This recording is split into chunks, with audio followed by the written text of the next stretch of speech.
हाँ, ये आपका विषय है, स्वीकार करना आपका विषय है। आप जितनी जोर की स्वीकृति करते जाएंगे उतने आप बदलते चले जाएंगे। अब अगर आप ये चाहते कि इधर से इष्ट का संकेत हो तो हम खुली बात कहते हैं कि हम तो वृंदावन वासी हैं, राधा चरण उपासी हैं, राधा राधा राधा राधा वल्लभ श्री हरिवंश हमारे जीवन का यही सार है। इसीलिए हम सबको कहते हैं कि नाम अपनी रुचि अपने गुरुदेव की आज्ञा के अनुसार जपो।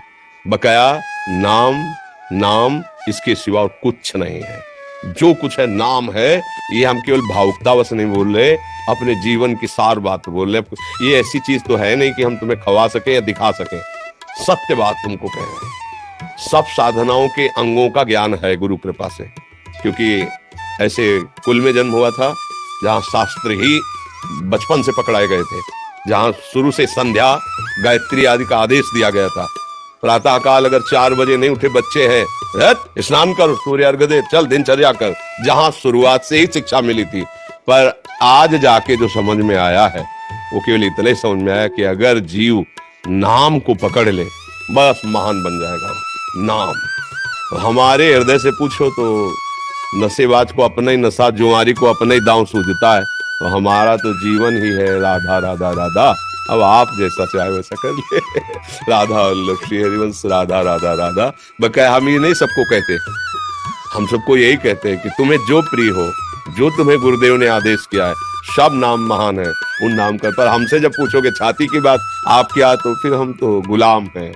हम अपने मालिक का यश गाते हैं, श्यामा श्याम श्यामा श्याम, राधा राधा राधा। ये हमारा जीवन है। अब जिसको जैसा वो स्वीकार करें। सचिन आनंद जी बिहार से। पूज्य गुरुदेव, आपके चरणों में कोटि कोटि नमन। प्रभाव था कि बूढ़े पिता की सेवा करने का बिल्कुल भी भाव नहीं बना पहले। अब वो शरीर से नहीं रहे, अब बहुत घुटन होती है जब से आपका सत्संग सुना है, और प्रायश्चित की भावना होती है कि अब पिताजी की सेवा कैसे कर सकता हूँ। मर्जी इसका कर सकते हो। आचरण सुधार लो और नाम जप करो, तो सबके रूप में श्री भगवान ही आते हैं। चाहे वो माँ हो, पिता हो, भाई हो, बंधु हो। शरीर अलग अलग दिखाई देते हैं, पर तत्व रूप में भगवान सबके हृदय में बैठे थे। जब आप अच्छे आचरण करोगे और मन में ग्लानि होगी, जो आपने अभी बताया, अब लो नशानी अब ना नशे हो। अब तक गलती हुई, मुझे मार्ग का पता नहीं था, संत कृपा से, शास्त्र कृपा से मुझे जो पता चला, अब मैं वो गलती नहीं करूंगा। और नाम जप कीजिए, तो इससे माता पिता जहां भी होंगे, जिस शरीर में होंगे, उनका मंगल होगा और अंततोगत्वा उनका परम कल्याण हो जाएगा। हमारे शास्त्र तो कहते हैं 21 पीढ़ी तर जाती है, फिर माता पिता तो बहुत नजदीक पड़ते हैं। इसलिए नाम जापक अपने माता पिता की क्या, 21 पीढ़ियों की क्या, सतरति सतरति सा लोकांतारयति, उसमें इतनी सामर्थ्य हो जाती है कि लोक के लोक को पावन कर सकता है। मम भक्ति युक्तो भुवनम पुनातु, वो एक भुवन को पावन कर सकता है जो भगवान का भक्त है, आश्रित है, पवित्र आचरण करता है, नाम जप करता है। उसके लिए कुछ दुर्लभ नहीं। अभी कुछ नहीं बिगड़ा। जग जाओ जग जाओ, ये सब सोने में हो रहा था, जग जाओगे सब क्षमा हो जाएगा। मेरे प्रभु, मेरी प्रियाजू बहुत कृपालु है। वो अगर क्षमा न करें, कृपा न करें, तो हम कोई भी इस मार्ग में चलने लायक नहीं है।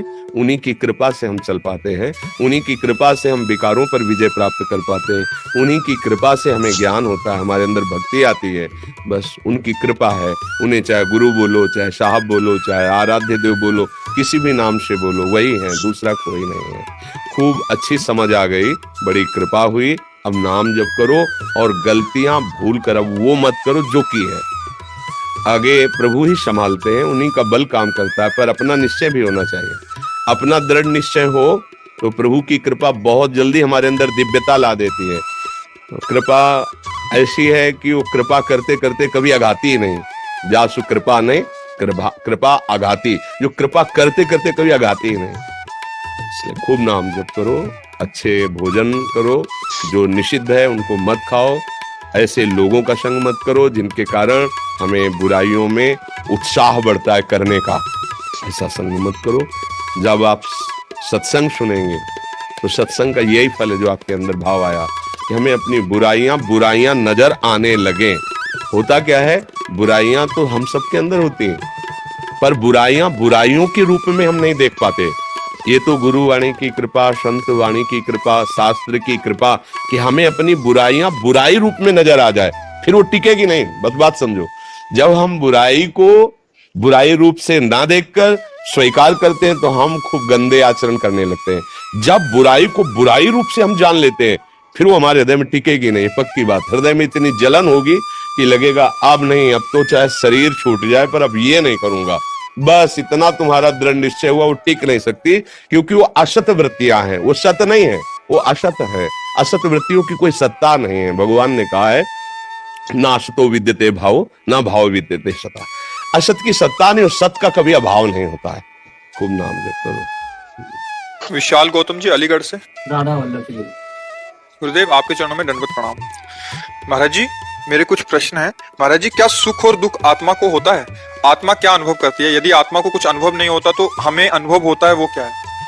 अभी तो बच्चे हो, प्रश्न ही गलत है, क्योंकि हम और आत्मा दो नहीं है ना। हम और आत्मा दो हो गए क्या? तो तुम कौन हो? ये शरीर को मैं तुम शरीर हो क्या? तो महसूस कर लेता हूं। स्वप्न कभी देखा है? उसमें कभी दुख सुख का अनुभव किया है? स्वप्न में दुख सुख का अनुभव किया है ना? अगर तुम्हें पिटाई स्वप्न में हो रही तो पीड़ा का अनुभव होता है, दुख का अनुभव होता है, लेकिन जगने के बाद आपको नहीं होता। उस समय तो होता है ना। क्या कोई पीटता है क्या? क्या कोई अस्त्र शस्त्र चलाता है क्या स्वप्न में? फिर भी पीड़ा होती है ना। कोई प्यार करता है तो सुख होता है ना। ना कोई प्यार करने वाला होता है, ना कोई पीड़ा देने वाला होता है। आपका मन ही प्यार करने वाला बन जाता है, आपका मन ही दुख देने वाला बन जाता है, आपका मन ही ढेर सारी सामग्री बन जाता है। स्वप्न में मन के सिवा कोई नहीं होता। ये कब पता चला? जब जगे। स्वप्न में पता चलता है क्या मैं स्वप्न देख रहा हूं? चाहे जितना बड़ा कोई विद्वान हो, स्वप्न में थोड़ी पता चलता मैं स्वप्न देख रहा हूं। उस समय तो तदात्म होता है। इस समय आप मोह निद्रा में सोते हुए शरीर में तदात्म है, तो आपको सुख दुख का अनुभव हो रहा है। बकाया आप ही निर्लेप हैं, आप ही निर्विकार हैं, आप ही सच्चिदानंद के सच्चिदानंद अंश हैं। कहां से अनुभव हो रहा है? इसी अनुभव के लिए साधन बताया गया। भजन करो, साधन मार्ग में चलो, पवित्र आचरण करो, जहां तक हो सके ब्रह्मचर्य की रक्षा करो, शुद्ध सात्विक भोजन करो, शास्त्रों का स्वाध्याय करो और गुरुदेव के आदेश के अनुसार चलो। अभी सब निष्कर्ष निकल आएगा। समझ रहे हो ना? ये दुख सुख का जो अनुभव हो रहा है, ये भ्रम है, ये स्वप्न है। पर ये स्वाप्निक पुरुष को थोड़ी समझ में आएगा, जगे हुए पुरुष को समझ में आता है। जो सपने सिर काटे कोई, बिन जागे दुख दूर न होई। जे जाने जग जाए हिराई, जागे जथा स्वप्न भ्रम जाई। इस परम तत्व को जान लेने के बाद वो जगा हुआ पुरुष न सुख न दुख न लाभ न हानि न जन्म न मृत्यु, न पहले कभी था न है न रहेगा, भ्रम से स्वीकार किया गया है। और जासु कृपा सब भ्रम मिट जाई, गिरजा सोई कृपाल रघुराई। खूब भजन करो, अभी भ्रम का नाश हो जाएगा। ये भ्रम है, कुछ सत्य नहीं है। समझ रहे ना?